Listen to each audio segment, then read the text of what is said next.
Mbah Amin Rais, kemana aja lo? Lama kagak nongol. Mbah Amin bilang katanya IKN akan mangkrak. Salah Mbah Amin. IKN sudah bisa dipastikan mangkrak. Tidak ada investor luar yang tertarik. Tadi 17 Agustus buat memperingati Hari Kemerdekaan Republik Indonesia, Mbah Amin. Tadi dipakai upacara untuk ulang tahun kemerdekaan Republik Indonesia. Kasian deh Mbah Amin, kagak diundang upacara ke IKN.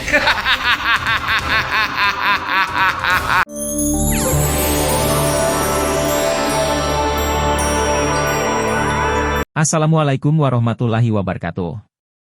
Halo guys, selamat datang di channel Kabar Nusantara, informasi seputar berita di Nusantara. Di sini saya akan membagikan video mengenai media asing sorot upacara pertama RI di IKN, blak-blakan bilang ini tonton sampai habis ya. Wahai saudaraku sekeyakinan, mari subscribe channel saya. Jika Anda subscribe, maka otomatis Anda membantu saya. Dengan membantu orang lain, Anda bisa masuk surga.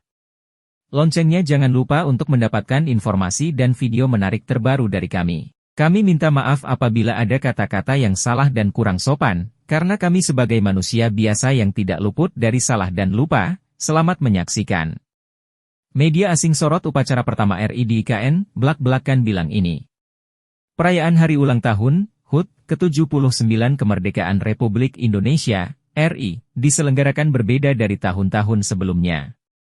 Untuk pertama kalinya, rangkaian upacara pengibaran dan penurunan bendera merah putih berlangsung di Ibu Kota Negara, IKN, Nusantara, Kalimantan Timur. Presiden Joko Widodo, Jokowi, memimpin langsung upacara tersebut.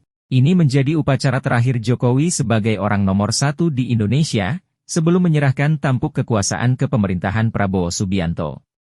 Sementara itu, Wakil Presiden, Wapres, Maruf Amin memimpin upacara yang digelar di Istana Merdeka, Jakarta. Upacara HUT ke-79 digelar di dua tempat secara bersamaan. Kemeriahan upacara perdana di IKN turut menjadi sorotan media asing. Reuters membuat artikel berjudul, Indonesia holds Curtailet Independence Day Event Intro Ublet New Capital, Indonesia menggelar upacara Hari Kemerdekaan di Ibu Kota Baru yang bermasalah. Dalam laporannya, Reuters mengatakan upacara di IKN berskala kecil, sebab kota baru tersebut masih dalam tahap pembangunan. Selain itu, Reuters juga belak-belakan menyebut pembangunan IKN dilanda masalah penundaan. Reuters menyebut proyek IKN mengalami penundaan konstruksi dan kekurangan pendanaan imbas dari pandemi COVID-19 yang menyebabkan investasi asing seret. Pengunduran diri para pemimpin proyek IKN juga dibahas dalam laporan tersebut.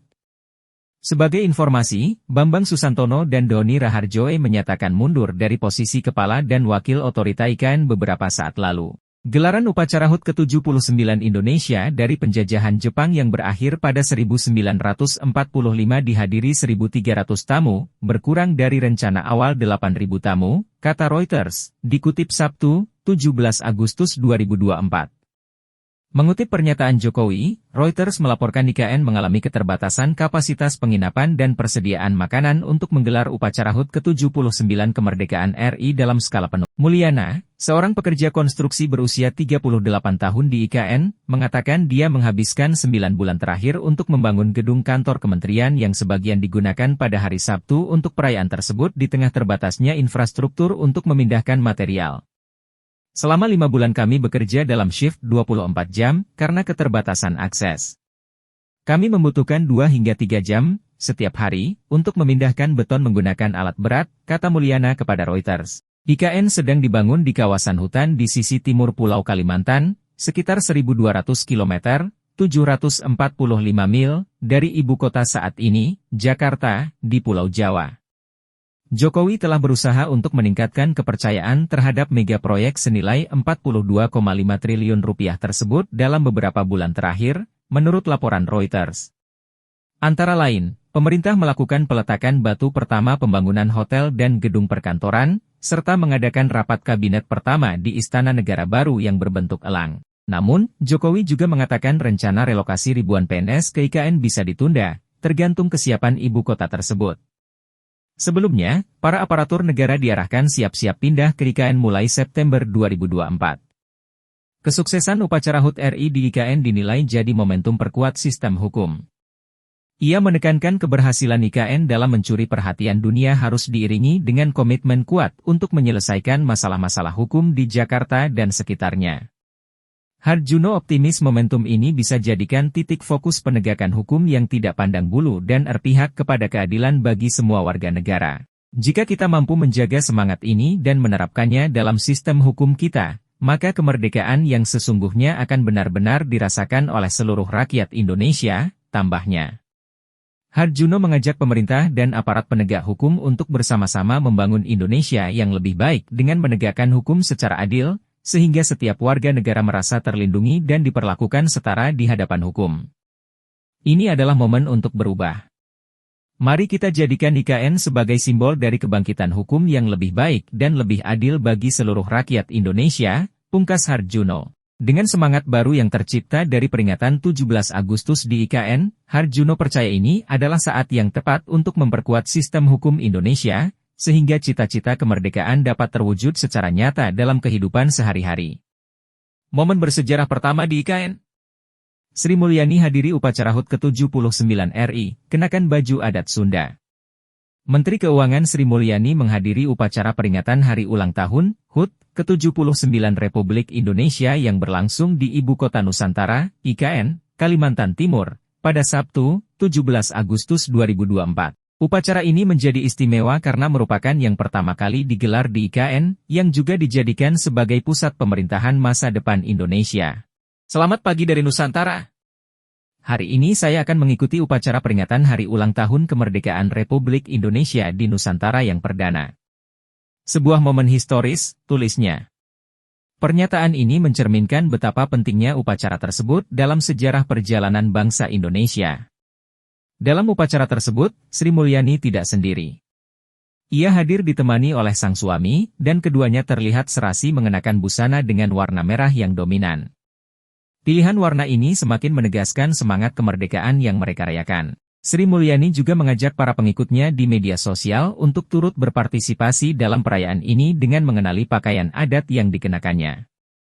Kami pun mengenakan baju adat dalam mengikuti upacara kali ini. Ada yang tahu pakaian adat yang saya kenakan berasal dari mana? Tanya Sri Mulyani kepada pengikutnya. Pertanyaan ini tidak hanya menunjukkan kebanggaannya terhadap budaya Indonesia, tetapi juga menjadi ajakan untuk lebih mengenal warisan budaya nasional. Respon dari salah satu pengikutnya, Kapusa, menyebutkan bahwa Sri Mulyani mengenakan baju adat Sunda, khususnya batik Garutan dengan corak merak ngibing. Komentar ini menambah kehangatan interaksi antara Sri Mulyani dan masyarakat, menunjukkan bahwa momen bersejarah ini dirasakan oleh banyak orang. Upacara HUT ke-79 RI di Ibu Kota Nusantara menjadi tonggak sejarah baru bagi Indonesia, dengan Sri Mulyani yang turut hadir dan merayakan momen penting ini. Kehadiran beliau, beserta interaksi dengan publik melalui media sosial, memperlihatkan semangat kebersamaan dan kecintaan terhadap budaya Indonesia yang semakin menguat di tengah perubahan besar bangsa ini. 4 Taipan terkaya RI hadiri upacara kemerdekaan perdana di IKN. Sederet Taipan terkaya RI hadir secara langsung menyaksikan upacara kemerdekaan perdana yang dilakukan di Ibu Kota Nusantara, IKN. 4 sosok tersebut duduk secara berdampingan yakni Sugianto Kusuma alias Aguan pemilik raksasa properti Agung Sedayu Group, Prajogo Pangestu orang terkaya RI pemilik grup Barito, Franky Wijaya pemilik grup Sinarmas dan Garibaldi, Boy, Thohir pemilik grup Adaro. Aguan sendiri merupakan ketua konsorsium Nusantara yakni kumpulan perusahaan yang paling banyak berinvestasi di Ibu Kota Negara, IKN, Nusantara, Kalimantan Timur. Sementara itu, Franky, Boy dan Prajogo juga merupakan anggota konsorsium. Secara spesifik, konsorsium ini melibatkan 11 perusahaan lainnya yaitu Agung Sedayu Group, Salim Group, Sinarmas, Pulau Intan, Jarum, Wings Group, Adaro, Barito Pacific, Mulia Group, Kawan Lama, dan Alfamart. Sebelumnya, akhir 2023 Ara sempat menjadi sorotan karena mengunggah foto makan malam bersama sejumlah orang terkaya di Indonesia. Diketahui, konglomerat di Indonesia, yakni Sugianto Kusuma alias Aguan, Prajogo Pangestu, Franky Wijaya, dan Boy Thohir makan malam bersama kemarin, Kamis, 7 Desember 2023. Pertemuan antara para pengusaha kakap itu terjadi di kawasan SCBD, Jakarta. Mereka diketahui membahas proyek Ibu Kota Negara, IKN, Nusantara. Beda makna dua baju adat Kalimantan yang dikenakan Presiden Jokowi saat upacara kemerdekaan RI ke-79 di IKN. Apa itu? Presiden Jokowi kembali mengenakan baju adat saat upacara kemerdekaan RI ke-79 di Ibu Kota Nusantara atau IKN. Ia menutup tugasnya sebagai inspektur upacara di tahun terakhir masa pemerintahannya dengan tetap menjalankan tradisi mengenakan baju adat. Namun secara spesial, Presiden Jokowi mengubah sedikit tradisi baju adat yang dikenakan saat HUT ke-79 RI. Tahun sebelumnya, Jokowi hanya mengenakan satu baju adat yang dipakai saat upacara detik-detik proklamasi yang berlangsung di pagi hari. Tahun ini, Jokowi mengenakan dua baju adat berbeda dari provinsi yang berbeda. Saat upacara pengibaran merah putih, Jokowi mengenakan baju adat yang terinspirasi Kesultanan Kutai Kartanegara, Kalimantan Timur. Sedangkan saat upacara penurunan bendera, Presiden Jokowi mengenakan baju adat Banjar dari Kalimantan Selatan. Berasal dari daerah berbeda, baju adat yang dikenakan Jokowi saat HUT ke-79 RI tentu memiliki makna yang berbeda. Apa itu? Dalam narasi yang dibacakan MC pada saat upacara bendera, baju adat yang dikenakan Jokowi saat pengibaran bendera disebut dengan baju adat Kustim yang memiliki ikatan sejarah kuat dengan Kesultanan Kutai Kartanegara. Sebagai kerajaan tertua dalam sejarah Indonesia dan cikal bakal Nusantara, Kustim sendiri berasal dari kata Kustin yang berarti kebesaran. Ini menandakan pakaian tersebut memiliki kasta tertinggi dalam tatanan kerajaan. Di masa Kesultanan Kutai Kartanegara, baju adat Kustim hanya boleh dipakai oleh Aji Sultan, para pangeran, serta kakak perempuan Aji Sultan dan istri-istri pangeran. Biasanya digunakan untuk upacara penting, seperti Erau yang menjadi perayaan megah yang diselenggarakan oleh Kesultanan Kutai Kartanegara. Saat penurunan bendera di sore, biasanya Presiden Jokowi kenakan setelan jas. Namun tahun ini, Presiden Jokowi memilih mengenakan pakaian adat yang terinspirasi dari baju adat Banjar yang bernama Baamar Galung Pancar Matahari. Baju adat ini berasal dari Kalimantan Selatan untuk dikenakan pada acara formal, seperti perkawinan, upacara adat maupun festival budaya. Namun Jokowi punya makna yang lebih mendalam dengan baju adat ini. Jokowi menandai sebuah momen sejarah dengan Satgas IKN pastikan upacara HUT kemerdekaan RI digelar di Kota Nusantara. Upacara kemerdekaan ke-79 RI pada 17 Agustus mendatang dipastikan bakal digelar di Ibu Kota Negara, IKN, Nusantara yang dibangun pada sebagian wilayah Kabupaten Penajam Pasir Utara, Provinsi Kalimantan Timur. Satuan Tugas Pelaksanaan Pembangunan Infrastruktur IKN melakukan serangkaian proses untuk memastikan upacara dapat digelar di tempat bersejarah tersebut. Kami harapkan pembangunan dapat tuntas tepat waktu sesuai target, ujar Ketua Satgas Pelaksanaan Pembangunan Infrastruktur IKN, Danis Hidayat Sumadilaga di Penajam, seperti dikutip solopos.com dari Antara, Minggu, 14 April 2024. Ia mengatakan pembangunan infrastruktur IKN harus tepat mutu, tepat biaya, tepat guna dan tepat waktu dengan menjaga kualitas, kesehatan, keselamatan, keamanan dan lingkungan.